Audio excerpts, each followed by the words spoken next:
Welcome to our deep dive on maximizing your retirement the simple way. Set it and forget it. In this video, we will build clarity around contributions, tax choices, asset allocations, and disciplined investing behaviors that beat stock picking over the long run. Let's begin by outlining the journey ahead.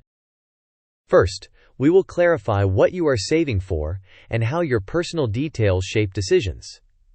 Next, we will compare Roth versus traditional contributions. Then, we will explore target date funds and why automation outperforms stock picking. After that, we will cover emergency funds and general investing via broad index funds. Subsequently, we will walk through a practical step-by-step plan and conclude with a cheat sheet, quick quizzes, a disclaimer, and a concise recap. Before we go further, a quick but essential disclaimer. This content is for educational purposes only and does not constitute financial, tax, or legal advice. Everyone's situation is different. Please consult a qualified professional who can consider your specific circumstances before making decisions. Now that the ground rules are set, let's establish clarity. Define the retirement age and lifestyle you want, then translate that into a rough annual spending need. Next, inventory your income sources and how reliable they are. After that, list all debts and prioritize eliminating high-interest debt first. And concurrently, work toward contributing 15 to 20% or more of your income to retirement over time. Finally, automate contributions and plan annual increases to stay on track without relying on willpower. Next, let's decide how to split contributions between traditional and Roth. If your current tax bracket is high, traditional contributions can reduce your taxable income today. If your current tax bracket is low, or you expect to be in a higher bracket later, Roth contributions may be more attractive because withdrawals in retirement can be tax-free. Many investors split between both to diversify tax exposure. Importantly, revisit this decision when your income changes, the tax code shifts, or your goals evolve. To compare directly, Roth contributions are made after tax, enabling tax-free withdrawals later, and generally avoid required minimum distributions for Roth IRAs under current rules. This can be appealing when your current tax rate is relatively low. Meanwhile, traditional contributions are made pre-tax, lower taxable income today, and withdrawals are taxed in retirement. Traditional accounts are typically subject to required minimum distributions. This can be advantageous when your current tax rate is relatively high. Moving on, target date funds, or TDFs, are a straightforward solution. You pick the fund closest to your anticipated retirement year. The fund starts with a higher allocation to stocks for growth, and then gradually, via the glide path, it shifts toward bonds and cash to reduce volatility as retirement nears. These funds rebalance automatically, maintain diversification, and often come with relatively low fees. Critically, they provide behavioral benefits by limiting the urge to time the market or chase performance. Here we visualize the TDF glide path as a timeline. Starting decades before retirement, the allocation is equity-heavy to pursue growth. For example, 90% stocks and 10% bonds. As time progresses, allocations transition to 70-30, then 60-40 near retirement, and continue toward more conservative mixes in retirement, such as 40-60 and eventually 20-80. At each stage, the fund automatically rebalances, so you do not have to intervene. This disciplined path helps manage sequence of returns risk as you approach and enter retirement. Now, let's put the pieces in order. First, build 3 to 6 months of essential expenses in a high-yield savings account as your emergency fund. Next, capture your full employer match because it is effectively free money. Then, aggressively pay down high-interest debt. After that, raise retirement contributions toward a 15 to 20% target. Finally, invest excess savings in a taxable brokerage account using broad, low-cost index funds. Review periodically, but avoid market timing. Continuing with risk management, the emergency fund should cover roughly 6 months of essential expenses and must be held in a high-yield savings account, not in the market. The goal is safety and immediate access, not maximizing returns. This buffer prevents you from selling long-term investments during market downturns or personal emergencies. Consider the emergency fund a tool for stability rather than an investment vehicle.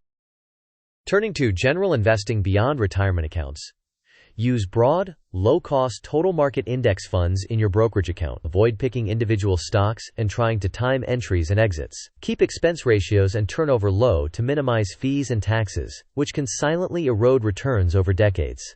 Above all, remain patient. Time in the market typically beats attempts to time the market.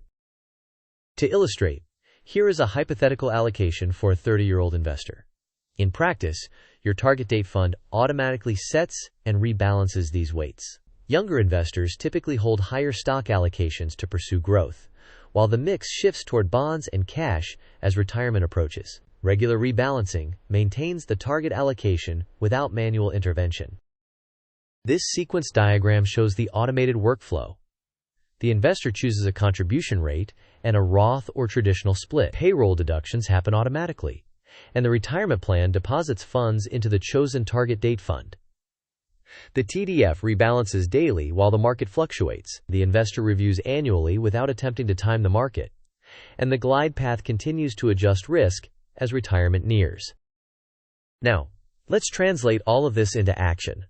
First, list your goals, income, and debts, and choose a realistic retirement target year. Second, build a 3 to 6 month emergency fund in a high-yield savings account. Third, capture your full employer match immediately. Fourth, choose an appropriate split between traditional and Roth contributions, or use both. Fifth, select a low-cost target date fund that aligns with your retirement year. Sixth, automate contributions and schedule annual increases. Seventh, review annually, but avoid market timing, and stay the course. To recap account roles, a high-yield savings account is for your emergency fund. Interest is taxable, but liquidity is high, and safety is paramount. Employer plans and IRAs are for retirement. Traditional contributions are pre-tax with taxation upon withdrawal, while Roth contributions are after-tax with potential tax-free withdrawals. Liquidity is low and penalties may apply for early access. The taxable brokerage account supports long-term investing with dividends and capital gains taxable, but liquidity is higher. Use low-cost, broadly diversified index funds here. Before we test your knowledge, here is a quick markdown reference. Target a contribution rate of 15 to 20% or more over time. Use a rule of thumb for tax choice. If you are in a high bracket, favor traditional.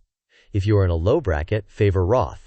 And if you are unsure, split. For allocation, a low-cost target date fund aligned to your retirement year is a strong default. Build a 3 to 6 month high-yield savings emergency fund before investing extra. In your brokerage account, prefer broad, low-cost total market index funds and avoid stock picking. Finally, automate, ignore noise, and review annually. Quiz time.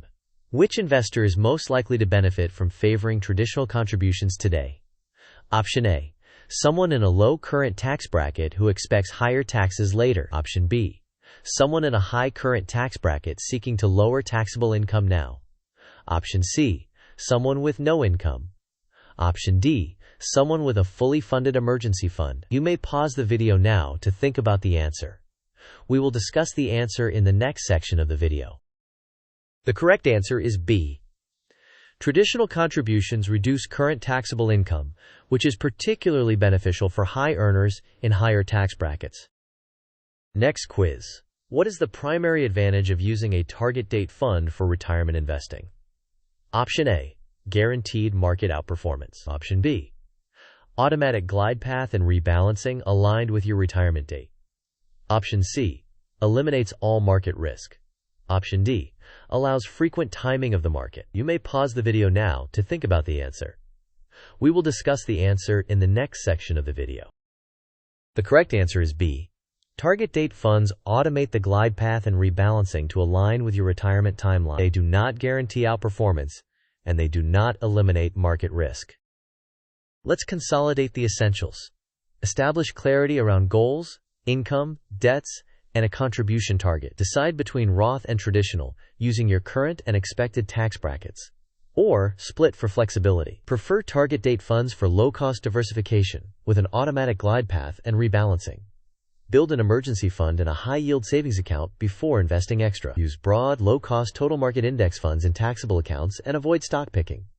Finally, automate, review annually, and stay the course. As we wrap up, remember, Automation helps sidestep costly behavioral mistakes.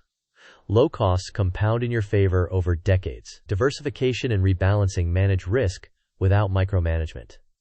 Ultimately, a simple plan executed consistently often outperforms a complex plan that you cannot sustain. Now, put your plan on autopilot and let time do the heavy lifting. Thanks for watching.